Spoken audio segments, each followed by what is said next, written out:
Praise lord. యూట్యూబ్లో మన channel చూసిన ప్రతి ఒక్కరికి యేసుక్రీస్తు నామంలో శుభములు తెలుపుకుంటున్నాను. ఈరోజు మనం ధ్యానించుకోబోయే అంశము శ్రమల కాల ధ్యానంలోని 16వ భాగమైన దేవుని మందిరంగా మారిన రాయి. ఇందులో 10వ భాగమైన కొట్టబడిన బండ గురించి మనం ధ్యానించుకుందాం. ఆదికాండము 28వ అధ్యాయం 22వ వచనంలో నేను నిలిపిన ఈ రాయి దేవుని మందిరమగును అని చెప్పబడింది. స్తంభంగా నిలబెట్టబడి అభిషేకించబడిన యాకోబు రాయి దేవుని మందిరంపై దేవుని ఆరాధించే స్థలం బేతేలుగా మారింది. బేతేల్ అనగా హెబ్రీ భాషలో బేత్ అనగా ఇల్లు మరియు ఏల్ అనగా దేవుడు. బేతేల్ అనగా దేవుని ఇల్లు అని అర్థం. పరిశుద్ధ గ్రంథంలో మొట్టమొదటిసారి దేవుని మందిరం యొక్క ప్రస్తావన ఇక్కడే వచ్చింది. యాకోబు నిలిపిన అభిషేకించిన రాయి ఎందుకు దేవుని మందిరంగా మారింది? యాకోబు తాను ఉన్న స్థలం గురించి అది ఒక భయంకరమైన స్థలము అని అన్నాడు. ఆదికాండము 28వ అధ్యాయము 17వ వచనంలో భయపడి ఈ స్థలము ఎంతో భయంకరము అని చెప్పబడింది. భయంకరమైన స్థలంలో ఉన్న తన స్వాస్థ భాగమైన తన కుమారుడు యాకోబును కనుకొని పరామర్శించి తన కనుపాప వలె కాపాడుటకు ఆయన భయంకరమైన స్థలంలోనికి దిగివచ్చాడు అని చెప్పబడింది. అదేవిధంగా ద్వితీయోపదేశకాండము 32వ అధ్యాయం 9వ వచనంలో యెహోవా వంతు ఆయన జనమే, ఆయన స్వాస్థ భాగము యాకోబే, అరణ్య ప్రదేశంలోనూ భీకర ధ్వని గల పాడైన ఎడారిలోనూ వాని కనుగొని ఆవరించి పరామర్శించి తన కనుపాప వలె వాడిని కాపారెను అని చెప్పబడింది. సాతాను యొక్క భయంకరమైన స్థలమైన ఈ లోకంలో ఏ ఆదరణ లేకుండా సాతాను ద్వారా పీడింపబడుతూ నరకమును ఈడవబడుచున్న తన ప్రియమైన మానవులందరినీ కనుకొని కాపాడుటకు ప్రభువైన క్రీస్తు ఈ లోకానికి వచ్చి సిలువ వేయబడి సమాధి చేయబడి తన పునరుద్ధానం ద్వారా సజీవుడై మన రక్షణ కొరకు తానే ఎంతో ఆశీర్వాదకరమైన క్రొత్త నిబంధన సంఘముగాను ఆత్మీయ మందిరంగాను మన కొరకు మారినారు. అందుకే యాకోబు మందిరంగా మారిన రాయిని చూచి పరలోక గవిని ఇదే అని చెప్పినాడు. పరలోకపు గవిని అనగా పరలోక గుమ్మము అయిన క్రీస్తు. కట్టేవారు తీసివేసిన రాయే ముఖ్యమైన మూలరాయి అయింది. కట్టేవారు తీసి పారేసిన రాయి ఆయనే. దేవుడు తన ద్రాక్ష తోటను తన కుమారుని నిరాకరించిన యూదా జాతి దగ్గర నుంచి తీసివేసి అన్యులమైన మనకిచ్చాడు. కొద్ది కాలంలోనే సంఘాల్లో అన్యులే అధిక సంఖ్యాకులయ్యారు. అనేకులు వద్దు అని తిరస్కరించబడిన ఆయనే మూలరాయిగా సంఘం కట్టబడింది. అపోస్తుల కార్యములు 4వ అధ్యాయం 11వ వచనంలో ఇల్లు కట్టువారైన మీరు తృణీకరించిన రాయి ఆయనే, ఆ రాయి మూలకు తలరాయి ఆయను చెప్పబడింది.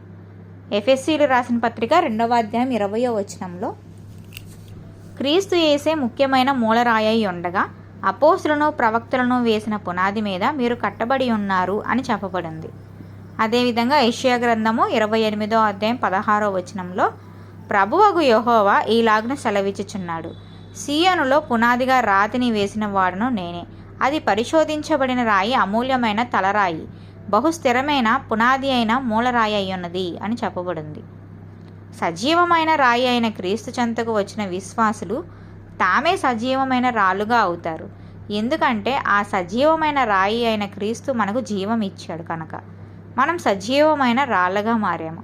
కాబట్టి క్రీస్తు మూలరాయిగా కట్టబడిన కొత్త నిబంధన సంఘంలో మనం అందరం సజీవమైన రాళ్ళుగా ఉన్నాము. దేవుడే ఆత్మ సంబంధమైన మందిరం తయారు చేసేవాడు, కట్టేవాడు. తన ఇంటి గురించి ఆయన బాగా ఆలోచించి ఏర్పాట్లు చేశారు. దాన్ని చక్కగా తీర్చిదిద్దుకున్నాడు.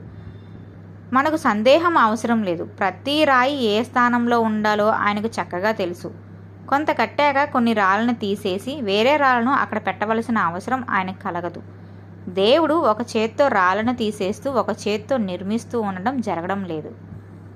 1 పేతురు 2వ అధ్యాయం 4వ వచనంలో మనుషుల చేత విసర్జింపబడినను దేవుని దృష్టికి ఏర్పరచబడినదియు అమూల్యమును సజీవమునైన రాయగు ప్రభునొద్దకు వచ్చిన వారై అని చెప్పబడింది.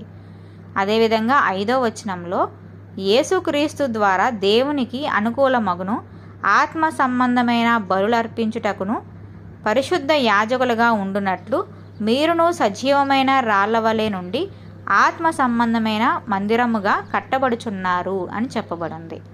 అదేవిధంగా 6వ వచనంలో ఏలయనగా ఇదిగో నేను ముఖ్యమును ఏర్పరచబడినదియు అమూల్యమునగు మూలరాతిని సీయోనులో స్థాపించుచున్నాను, ఆయన యందు విశ్వాసముంచువాడు ఏమాత్రమును సిగ్గుపడడు అను మాట లేఖనమందు రాయబడి ఉన్నది అని చెప్పబడింది.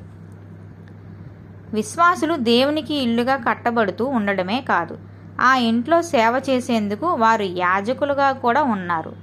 అదేవిధంగా 1 పేతురు 2వ అధ్యాయము 9వ వచనంలో, సకల ఆశీర్వాదములకు కారణభూతుడు యేసు కట్టుచున్న మందిరం వలన ఈ క్రింది తృప్తికరమైన మేలును మనకు కలుగగలవు. కీర్తనల గ్రంథము 65వ అధ్యాయం 4వ వచనంలో, నీ ఆవరణంలో నివసించినట్లు నీవు ఏర్పరచుకొని చేర్చుకొనువాడు ధన్యుడు. నీ పరిశుద్ధాలయము చేత నీ మందిరం. మొదటి అంశంగా మందిరం ద్వారా సంతోషము. యెషయా గ్రంథము 56వ అధ్యాయం 7వ వచనంలో, నా ప్రార్థనా మందిరంలో వారిని ఆనందింపచేసేదను అని చెప్పబడింది. లోకంలోని తాత్కాలిక సంతోషం కొరకు వెతికి నష్టపోయిన చిన్న కుమారుడు తండ్రి ఇంటిలోనే సంతోషాన్ని కనుగొన్నాడు. తప్పిపోయి దేవుని ఇంటికి తిరిగి వచ్చిన చిన్న కుమారుని నిమిత్తం గొప్ప సంతోషకరమైన విందు చేయబడింది. ఇక రెండో అంశంగా మందిరం ద్వారా పైనుండి శక్తి. లూకాసు వార్త 24వ అధ్యాయం 49వ వచనంలో, ఇదిగో నా తండ్రి వాగ్దానం చేసినది మీ మీదకి పంపుచున్నాను, మీరు పైనుండి శక్తి పొందు వరకు పట్టణంలో నిలిచి ఉండుడని వారితో చెప్పెను. అదేవిధంగా 53వ వచనంలో, ఎడతెగక దేవాలయంలో ఉండి దేవుని స్తోత్రం చేయుచుండెడి. యేసు ఆరోహణమైపోయిన తర్వాత శిష్యులు దేవాలయంలో చేరినప్పుడు వారు అద్భుతమైన పైనుండి శక్తిని పొందుకొని భూలోకాన్ని తలక్రిందులు చేసిన అపోస్తులుగా మారినారు. మూడవ అంశంగా మందిరం ద్వారా మార్గములు బోధింపబడుట. మీకా గ్రంథము 4వ అధ్యాయం 2వ వచనంలో, యాకోబు దేవుని మందిరమునకు యెహోవా పర్వతమునకు మనం వెళ్ళుదము రండి, ఆయన తన మార్గముల విషయమై మనకు బోధించెను అని చెప్పబడింది. మందిరంలో దైవజనుల ద్వారా అద్భుతంగా బోధించబడుతున్న దేవుని వాక్యం ద్వారా మనకు జీవిత మార్గదర్శకత్వం చేయబడుతుంది. 4వ అంశంగా మందిరం ద్వారా సమృద్ధి. కీర్తన గ్రంథము 36వ అధ్యాయం 8వ వచనంలో, నీ మందిరం యొక్క సమృద్ధి వలన వారు తృప్తి నొందుచున్నారు అని చెప్పబడింది. దేవుని మందిరంలోనే సమృద్ధి కలదని గ్రహించిన దావీదు చిరకాలం యెహోవా మందిరంలో నివసించినప్పుడు అతని గిన్నె నిండి పొర్లినది అని చెప్పబడింది. 5వ అంశంగా మందిరం ద్వారా స్వస్థత. యోహాను సువార్త 5వ అధ్యాయం 14వ వచనంలో, అటు తర్వాత యేసు దేవాలయంలో వారిని చూచి ఇదిగో స్వస్థత నొందితివి అని చెప్పబడింది. స్వస్థతలు జరిగేది దేవుని మందిరంలోనే అని గ్రహించిన నడుం వంగిపోయిన స్త్రీ దేవాలయంకు వచ్చినప్పుడు ప్రభు ద్వారా అద్భుతం స్వస్థతపరచబడినది. 6వ అంశంగా మందిరం ద్వారా జయము. 2వ రాజుల గ్రంథము 19వ అధ్యాయము 1వ వచనంలో, హిజ్కియా విని తన బట్టలు చింపుకొని గోనె పట్ట కట్టుకొని యెహోవా మందిరమునకు పోయి అని చెప్పబడింది. ఇక 19వ వచనంలో, యెహోవా మా దేవా, లోకమందున సమస్త జనులు నీవే నిజముగా అద్వితీయ దేవుడమైన యెహోవా అని తెలుసుకున్నట్లు అతని చేతిలో నుండి మమ్మను రక్షించుము అని చెప్పబడింది. అదేవిధంగా 2వ రాజుల గ్రంథము 19వ అధ్యాయం 35వ వచనంలో, ఆ రాత్రియే యెహోవా దూత బయలుదేరి అష్షూరు వారి దండుపేటలో జొచ్చి 185,000 మందిని హతం చేసెను. లక్షల మంది సైన్యంతో అష్షూరు చక్రవర్తి సన్హారేబు తన రాజ్యం మీదకి దండెత్తి వచ్చినప్పుడు మందిరంలో ప్రార్థించిన హిజ్కియాకు అద్భుతమైన విజయం లభించింది. ఇక్కడ 7వ అంశంగా మందిరం ద్వారా మహిమ. హగ్గయి 2వ అధ్యాయం 7వ వచనంలో, నేను ఈ మందిరమును మహిమతో నింపుదును అని చెప్పబడింది. మనం వెలుగు సంబంధములుగా ఉండి మన ఆత్మీయ జీవితాలు దేవుని సన్నిధిలో ప్రకాశించిన మోషే ముఖం మాదిరిగా మహిమకరంగా వెలగాలంటే దేవుని మందిరంలోనే అది జరుగుతుంది. మన హృదయమే దేవుని ఆలయం అని గ్రహించి బండ అయిన ఆయన మీద మన ఆత్మీయ జీవితాలు కట్టబడవలసి ఉన్నది. మత్తయి సువార్త 7వ అధ్యాయం 24వ వచనంలో, కాబట్టి ఈ నా మాటలు విని వాటి చొప్పున చేయి ప్రతివాడును బండ మీద తన ఇల్లు కట్టుకొనిన బుద్ధిమంతుని పోలియుండును. ఇక 5వ వచనంలో, వాన కురిసెను, వరదలు వచ్చెను, గాలి విసిరి ఆ ఇంటి మీద కొట్టెను, కానీ దాని పునాది బండ మీద వేయబడెను కనుక అది పడలేదు. 26వ వచనంలో, మరియు ఈ నా మాటలు విని వాటి చొప్పున చేయని ప్రతివాడు ఇసుక మీద తన ఇల్లు కట్టుకున్న బుద్ధిహీనుని పోలియుండును అని చెప్పబడింది. 27వ వచనంలో, వాన కురిసెను, వరదలు వచ్చెను, గాలి విసిరి ఆ ఇంటి మీద కొట్టెను, అప్పుడది కూలబడెను, దాని పాటు గొప్పదని చెప్పెను.